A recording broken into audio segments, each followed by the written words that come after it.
ഏവർക്കും mathematics practical എക്സാമിനേഷനുമായി ബന്ധപ്പെട്ട ഈ സ്പെഷ്യൽ വീഡിയോയിലേക്ക് സ്വാഗതം.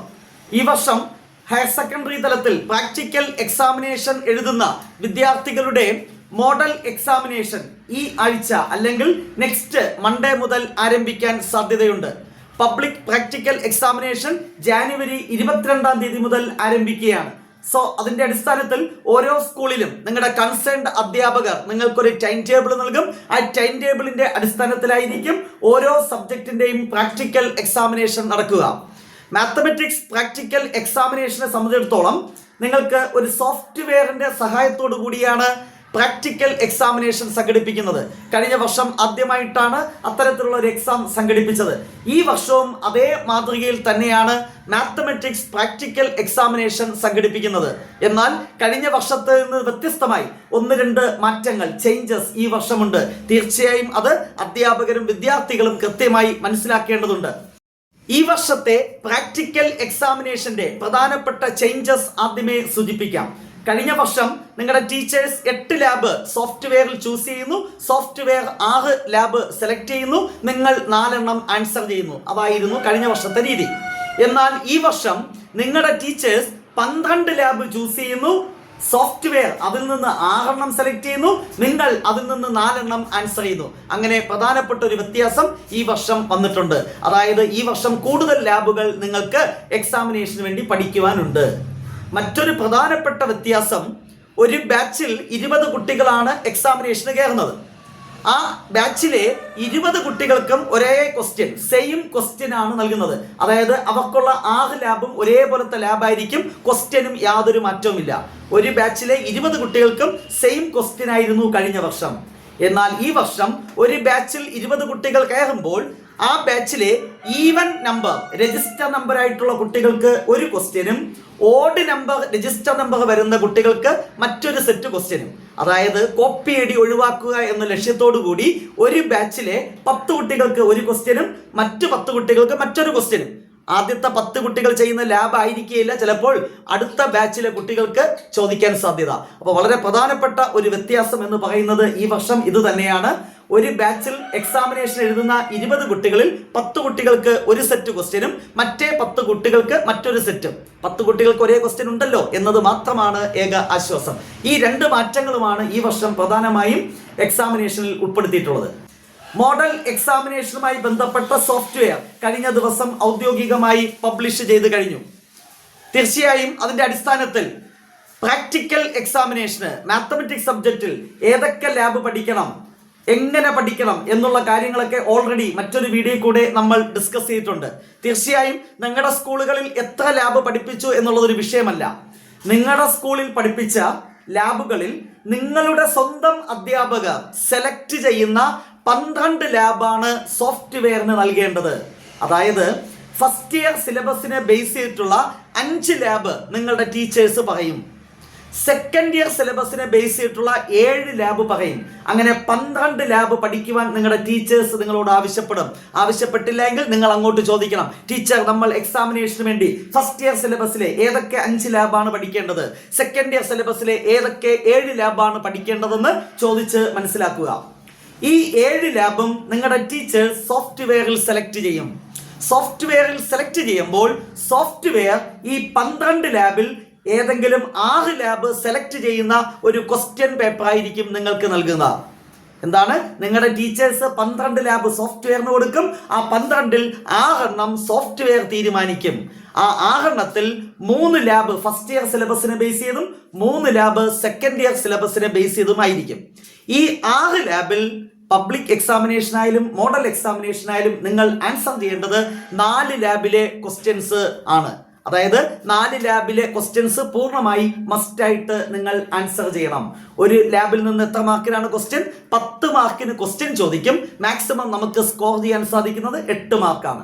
2 മാർക്കിന്റെ ചോയ്സ് ഉണ്ട്. ചുരുക്കി പറഞ്ഞാൽ 4 ലാബ് ചെയ്യുമ്പോൾ 8 × 4 32 മാർക്ക് കിട്ടി. ലാബ് പ്രാക്ടിക്കൽ 40 മാർക്കാണ്, ഇവിടെ 32ആയി. 4 മാർക്ക് എന്തിനാണ്? നിങ്ങളുടെ ഒബ്സർവേഷൻ ബുക്ക് നിങ്ങളുടെ കൺസേൺഡ് അധ്യാപകർ സർട്ടിഫൈ ചെയ്തത് നോട്ട് ചെയ്യുക. സർട്ടിഫൈ ചെയ്ത റെക്കോർഡ് ബുക്ക്, ഒബ്സർവേഷൻ ബുക്ക് നിങ്ങൾ പ്രാക്ടിക്കൽ എക്സാമിനേഷൻ നടത്തുന്ന അന്ന് കൊണ്ടുപോവുക. എക്സ്റ്റേണൽ എക്സാമിനറെ കാണിക്കുമ്പോൾ നിങ്ങൾക്ക് കിട്ടി മാർക്ക് 4. മറ്റൊരു 4 മാർക്ക് നിങ്ങൾ ചെയ്യുന്ന ലാബുമായി ബന്ധപ്പെട്ട തിയറിറ്റിക്കലായിട്ടുള്ള ചില ക്വസ്റ്റ്യൻസ് നമ്മുടെ എക്സ്റ്റേണൽ എക്സാമിനർ ചോദിക്കും. അത് കൃത്യമായി ആൻസർ പറഞ്ഞാൽ കിട്ടി മാർക്ക് 4. അങ്ങനെ ടോട്ടൽ 40 മാർക്ക് കിട്ടിക്കഴിഞ്ഞു. സോ ഫസ്റ്റ് ഇയർ സിലബസിനെ ബേസ് ചെയ്തിട്ടുള്ള 3 ലാബ് നിങ്ങൾക്ക് ആൻസർ ചെയ്യാം. സെക്കൻഡ് ഇയർ സിലബസിനെ ബേസ് ചെയ്തിട്ടുള്ള 3 ലാബ്, അങ്ങനെ മൊത്തം 6 ലാബാണ് നിങ്ങൾക്കുള്ളത്. അതിൽ ഏതെങ്കിലും 4 എണ്ണം നിങ്ങൾ ആൻസർ ചെയ്താൽ മതി. സ്ട്രാറ്റജി നമ്പർ 1, ഫസ്റ്റ് ഇയർ സിലബസിനെ ബേസ് ചെയ്ത് 5 ലാബാണ് നമുക്ക് പഠിക്കാനുള്ളത്. ഫസ്റ്റ് ഇയർ സിലബസിനെ ബേസ് ചെയ്ത് 5 ലാബാണ് പഠിക്കാനുള്ളത്, സോഫ്റ്റ്വെയറിലുള്ളത്. ആ 5 എണ്ണത്തിൽ 3 എണ്ണം നിങ്ങൾക്ക് തീർച്ചയായിട്ടും ആൻസർ ചെയ്യാം. അപ്പോൾ ഫസ്റ്റ് ഇയറിലെ 5 ലാബ് തഹവായി പഠിക്കുക. അതിൽ നിന്ന് 3 എണ്ണം നമുക്ക് ആൻസർ ചെയ്യാനുള്ള അവസരമുണ്ട്. സെക്കൻഡ് ഇയർ ലാബ് എത്ര എണ്ണമാണ് ചൂസ് ചെയ്യുന്നത്? 7 എണ്ണമാണ് ചൂസ് ചെയ്യുന്നത്, അല്ലേ? ആ 7 എണ്ണത്തിൽ നിന്ന് ഏതെങ്കിലും 3 എണ്ണം മാത്രമേ ചോദിക്കൂ. ആ 3 എണ്ണത്തിൽ 1 മാത്രം നിങ്ങൾ ആൻസർ ചെയ്താൽ മതി. ആ 3 എണ്ണത്തിൽ 1 ഫസ്റ്റ് ഇയർ സിലബസിനെ ബേസ് ചെയ്ത് 3 ആയി, സെക്കൻഡ് ഇയർ സിലബസിനെ ബേസ് ചെയ്ത് 1 ലാബ്, അങ്ങനെ 4 ലാബ് നമുക്ക് കണ്ടെത്താൻ സാധിക്കും. 12 ലാബ് ആണ് അപ്ലോഡ് ചെയ്യുന്നത് എങ്കിലും നിങ്ങൾക്ക് ചോയ്സ് വേണ്ട എന്നുണ്ടെങ്കിൽ 10 ലാബ് തഹവായിട്ട് പഠിക്കുക. അതായത് ഫസ്റ്റ് ഇയർ സിലബസിലെ 5 ലാബ് തഹവായി പഠിക്കുക, 3 എണ്ണം കിട്ടി. സെക്കൻഡ് ഇയർ സിലബസിലെ 5 ലാബ് പഠിച്ചാൽ മതി. മൊത്തം 7 എണ്ണം പഠിക്കാൻ ടീച്ചർ പറയും, 5 പഠിച്ചാൽ മതി. അതിൽ നിന്ന് 1 ലാബ് മാത്രം നിങ്ങൾ ആൻസർ ചെയ്താൽ മതി. അങ്ങനെ ടോട്ടൽ 4 എണ്ണം ആൻസർ ചെയ്യാൻ അവസരം കിട്ടി. 5ാമതൊരു ലാബ് ചെയ്തിട്ട് വലിയ കാര്യമൊന്നുമില്ല. ഇനി 5 ലാബോ 6 ലാബോ നിങ്ങൾക്ക് ചെയ്യാം, നോ പ്രോബ്ലം. പക്ഷേ ഈ 6 എണ്ണത്തിലെ ബെസ്റ്റ് ഓഫ് 4 മാത്രമേ സെലക്ട് ചെയ്യൂ. അപ്പോൾ ആവശ്യമില്ലാത്ത പണിക്ക് പോകണ്ട. ഓരോ ലാബിലും 2 മാർക്കിന്റെ ഇന്റേണൽ ചോയ്സ് ഒക്കെ ഉണ്ട്. അതുകൊണ്ട് 8 മാർക്ക് വെച്ച് സ്കോർ ചെയ്യുക എന്നുള്ളത് വളരെ ഈസിയാണ്. സോ നിങ്ങളുടെ ലക്ഷ്യം തീർച്ചയായും ഫസ്റ്റ് ഇയർ സിലബസിലെ 5 ലാബിൽ നിന്ന് 3 ലാബ് മസ്റ്റായിട്ട് സ്കോർ ചെയ്യണം. സെക്കൻഡ് ഇയർ സിലബസിൽ 7 എണ്ണം ഉണ്ട്. അതിൽ ഏതെങ്കിലും ഈസി ആയിട്ടുള്ള 5 എണ്ണം നിങ്ങൾ തഹവായി പഠിക്കുക. ആ 5ൽ നിന്ന് 1 തീർച്ചയായിട്ടും പബ്ലിക് എക്സാമിനേഷന് ആൻസർ ചെയ്യാൻ സാധിക്കും. ഈ ഫുൾ മാർക്ക് സ്കോർ ചെയ്യാൻ തീർച്ചയായും നിങ്ങൾ ചെയ്യേണ്ടത് ലാബ് ആക്ടിവിറ്റീസ് ഒക്കെ സ്കൂളിൽ ഭംഗിയായി പഠിപ്പിച്ച് കാണും. പറ്റുമെങ്കിൽ അത് പഠിക്കൂ. പക്ഷെ അതിന്റെ നിർബന്ധമില്ല, അതിന്റെ ആവശ്യകതയില്ല. 2023, 2024, 2025 ഈ 3 വർഷത്തെ പബ്ലിക് പ്രാക്ടിക്കൽ എക്സാമിനേഷന്റെ ക്വസ്റ്റ്യൻസ് ഒന്ന് പ്രാക്ടീസ് ചെയ്യുക. 2025 പുതിയ പാറ്റേൺ ഒക്കെ വന്നത്. 2023, 2024 വ്യത്യസ്തമായ ക്വസ്റ്റ്യൻസ് ഓരോ ലാബിൽ നിന്ന് ചോദിച്ചിട്ടുണ്ട്. അതുകൊണ്ട് ആ ക്വസ്റ്റ്യൻസ് കൂടെ ഒന്ന് പരിചയപ്പെടുന്നത് നല്ലതാണ്. So not the point. 2023, 2024, 2025 ഈ 3 വർഷത്തെ പബ്ലിക് പ്രാക്ടിക്കൽ ക്വസ്റ്റ്യൻ പേപ്പർ ഒന്ന് ലാപ്ടോപ്പിന്റെ സഹായത്തോടു കൂടി പ്രാക്ടീസ് ചെയ്യുക. തീർച്ചയായും ഈ വർഷവും സമാനമായ ക്വസ്റ്റ്യൻസ് അല്ലെങ്കിൽ അതേ പാറ്റേണിലുള്ള അതേ നിലവാരത്തിലുള്ള ക്വസ്റ്റ്യൻസ് ആയിരിക്കും ചോദിക്കുന്നത്. മോഡൽ എക്സാമിനേഷൻ കഴിയുമ്പോൾ തന്നെ നിങ്ങൾക്ക് കൃത്യമായ ഒരു ഐഡിയ കിട്ടും ഈ വർഷത്തെ ക്വസ്റ്റ്യന്റെ നിലവാരത്തെക്കുറിച്ച്. തീർച്ചയായിട്ടും മോഡൽ എക്സാമിനേഷൻ ഈ ബുധനാഴ്ച മുതൽ അല്ലെങ്കിൽ നെക്സ്റ്റ് മൺഡേ മുതൽ ആരംഭിക്കാൻ സാധ്യതയുണ്ട്. ഒരു 6-7 ദിവസത്തിൽ കൊണ്ട് നിങ്ങൾക്ക് പ്രാക്ടിക്കൽ മോഡൽ എക്സാമിനേഷൻ എല്ലാ സബ്ജക്റ്റും പൂർത്തിയാക്കാൻ സാധ്യതയുണ്ട്. അതുകൊണ്ട് തന്നെ ഈ വെനസ്ഡേ മുതൽ അടുത്ത സാറ്റർഡേക്കുള്ളിൽ മോഡൽ പ്രാക്ടിക്കൽ എല്ലാ സ്കൂളുകളിലും നടക്കും. ഓരോ സ്കൂളിലും വ്യത്യസ്തമായ ടൈം ടേബിൾ ആയിരിക്കും. നിങ്ങളുടെ ടീച്ചേഴ്സ് അത് സൂചിപ്പിക്കും എന്നാണ് ഞാൻ മനസ്സിലാക്കുന്നത്. സോ നിങ്ങൾക്ക് പ്രാക്ടിക്കൽ എക്സാമിനേഷന് ഫുൾ സ്കോർ ചെയ്യാൻ ആവശ്യമായ എല്ലാ പ്രാക്ടിക്കൽ വീഡിയോസും ഓൾറെഡി നമ്മൾ അപ്ലോഡ് ചെയ്തിട്ടുണ്ട്.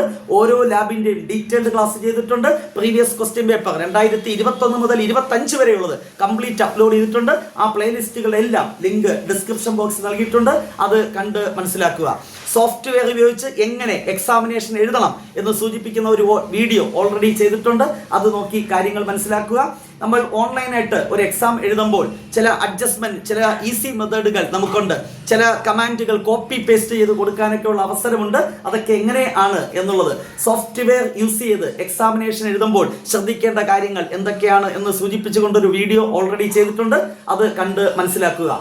യാതൊരു ടെൻഷന്റെയും ആവശ്യമില്ല. ഒരു 2 മണിക്കൂർ നിങ്ങൾ പ്രാക്ടിക്കൽ എക്സാമിനേഷന് വേണ്ടി മാറ്റിവെച്ചാൽ തീർച്ചയായും നിങ്ങൾക്ക് പ്രാക്ടിക്കൽ എക്സാമിനേഷന് ഫുൾ മാർക്ക് സ്കോർ ചെയ്യാൻ സാധിക്കട്ടെ എന്ന് ആശംസിക്കുന്നു. നെക്സ്റ്റ് ഡേ മറ്റൊരു വീഡിയോയുമായി വീണ്ടും കാണാം. Wait for the next class. Till then bye by.